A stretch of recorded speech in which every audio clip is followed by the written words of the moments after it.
So, hi everybody, my name is Michael Knipp. If you're new here, welcome. This is a pleasant surprise. Thanks to an awesome and surprise recommendation from one of my favorite booktubers here on the platform. A lot of you here are new. Hello, once again, my name is Michael Knipp. It's spelled weird, but it's pronounced Nip, like cheese nips. In the most beautiful stroke of providence that I've had on my channel yet, a lot of people were sent here to my channel because I love the Stormlight Archive. Right before I'm going to be co-hosting a Stormlight Archive read-along. It's called #StormAlong2020. As much as possible, I've been trying to push people over there because it turns out there is not only a lot of people who love the Stormlight Archive and are fans of the series and just can't get enough of its beautiful contents. There are just so many people that are curious about the Stormlight Archive and would like to experience it for themselves the first time, but they're a little bit nervous. Well, I am here to let you guys know, starting next month, we are doing Stormalong 2020. I had an announcement video up, but I thought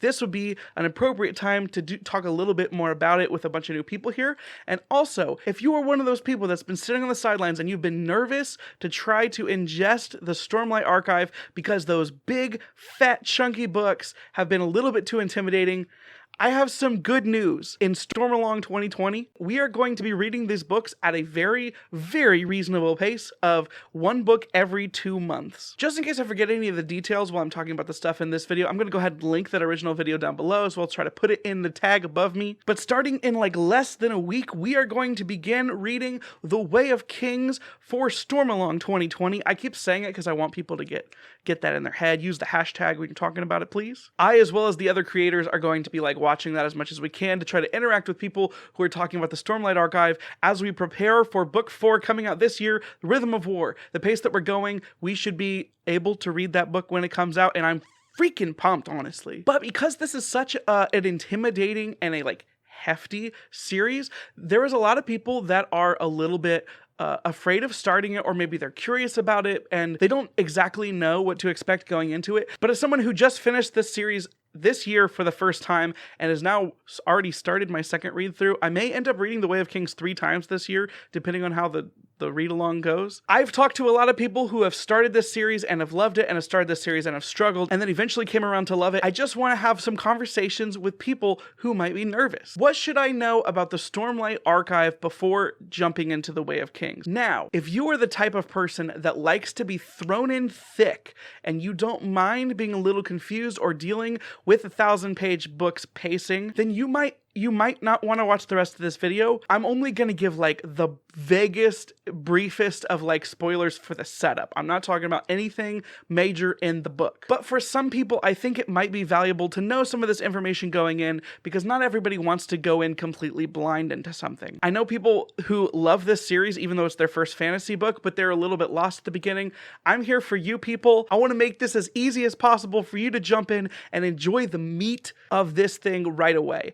Unless you're vegan, and then you can enjoy the tofu of this thing right away. Or the beans. I don't know a lot about vegan protein. So let's jump right into it. The Stormlight Archive takes place in a world called Roshar. And maybe one of the most interesting and bold, but also I love it in hindsight, choices of this book is the way that Brandon Sanderson starts this book is there's a lot of false starts. And I think sometimes that can confuse people. The first section of the book that we see takes place 5,000 years before any of the events of the rest of anything that we'll be talking about. Is it important? Yes, it is important. Is it okay if you don't know what's going on here and you feel very confused?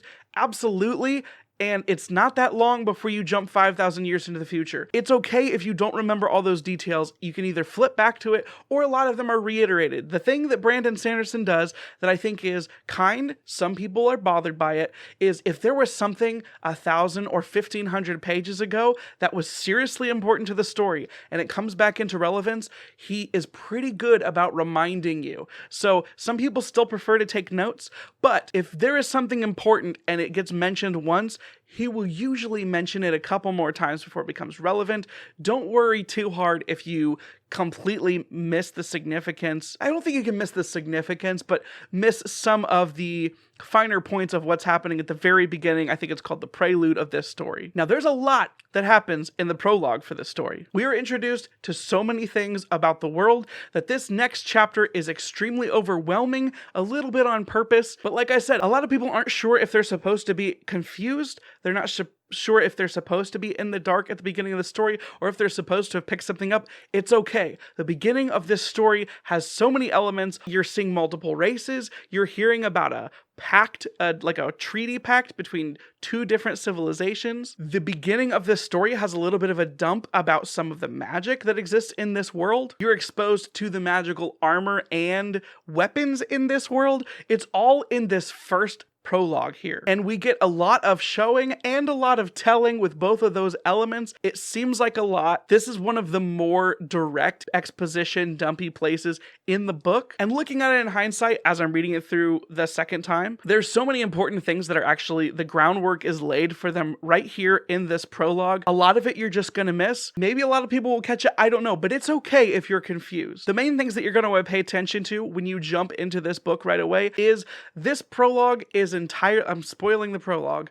This prologue is entirely about the assassination of King Gavilar Kholin. The name Kholin is going to be something that you're going to want to remember because this entire story, basically for the entirety of the Stormlight Archives that exists, revolves in some way around the Kholin family. All the members that we know of in the Kholin family are important at different parts of this story. Gavilar is the king of the Alethi nation. He just made a peace treaty with a group of people that they're not really familiar with, but they've decided that they're going to have a peace treaty. And the same night of the peace treaty, they have him assassinated. I'm not going to get into any of the details, but the key thing that we're focusing on here is when you see the name Kholin pop up, remember that because those people are all intertwined. And in this book, we don't see a lot of the characters necessarily interact with each other the way that we will the rest of the series, but knowing those connections and who is related to who, how, will really help you keep track of a lot of things in the story. Even though they're all over the place, eventually they come together and it's all relevant. In the Way of Kings, I think as long as you know that Kholin name is an important name to watch out for,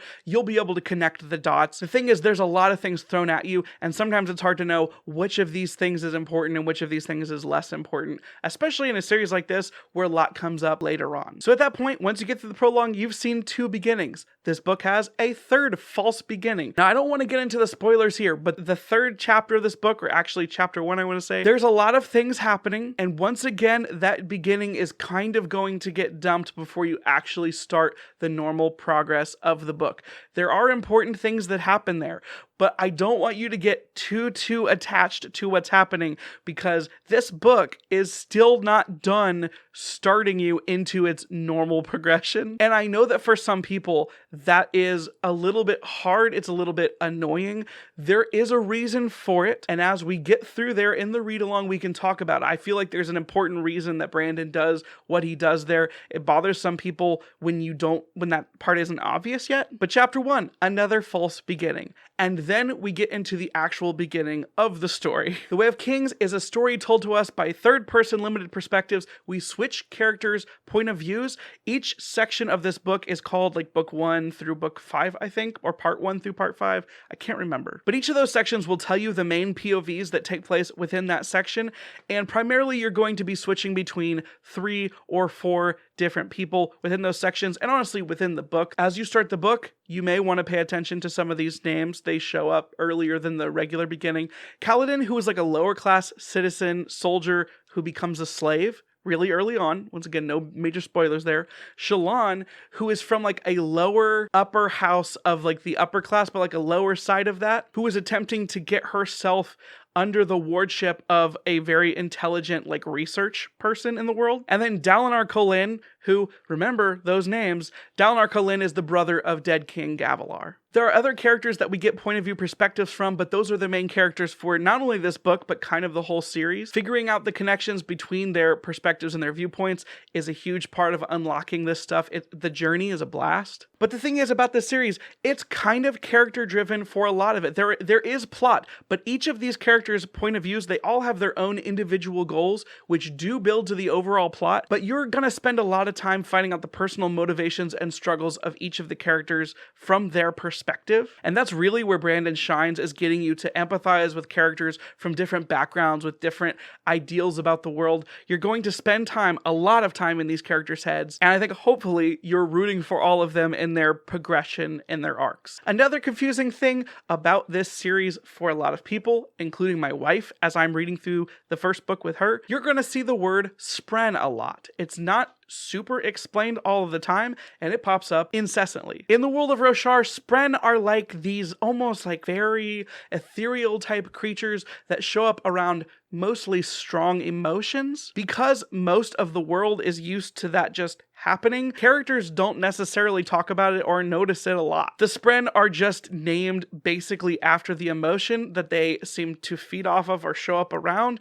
This is explained, but it is mysterious a lot at the beginning, and because they kind of never address it, that can bother a lot of people or annoy a lot of people. Most of the time, the word spren or whatever just pops up to indicate strong emotion in a scene. Sometimes it feels a little bit redundant. Sometimes it just feels like flavor text, but all of these things are relevant to the ultimate story of what is happening here. It really does pay off later on, but they are kind of creepy and they are kind of weird, and they show up all throughout. If you want answers and you're frustrated because you're not getting them, they come. It may just take some time. Something I do want to say about the pacing, speaking of things taking time, this book alone is like 1,001, 1,004, something, depending on your edition, it's over 1,000 pages. And that means that sometimes compared to another book, the pacing can seem slow if you're not immediately attaching to the characters. I'm not saying you need to finish this book if you really, really hate it, but if you're struggling to kind of figure out your place in this world, it is a little bit slower, but when you think about your actual percentage into this book, you can be 100 pages in and only be 10% into the book. One of my good book friends, Ryan over at Seeking Stories, his channel will be linked below. He's a co-host on Stormlight 2020. He had some trouble getting into this book because of those pacing things, and you can go check out his channel. He has some videos about the beginning of this book.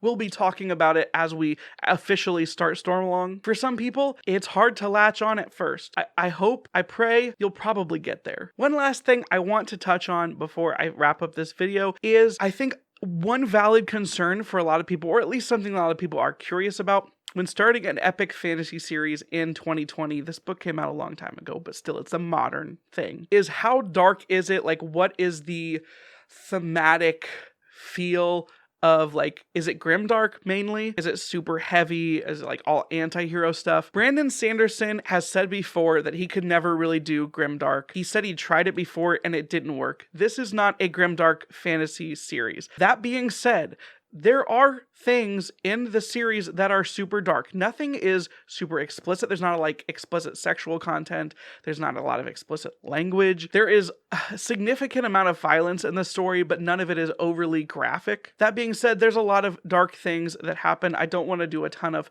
spoilers. There are implications and or like topics that constantly come up that do deal with super heavy and also like super relevant to today, like modern times themes.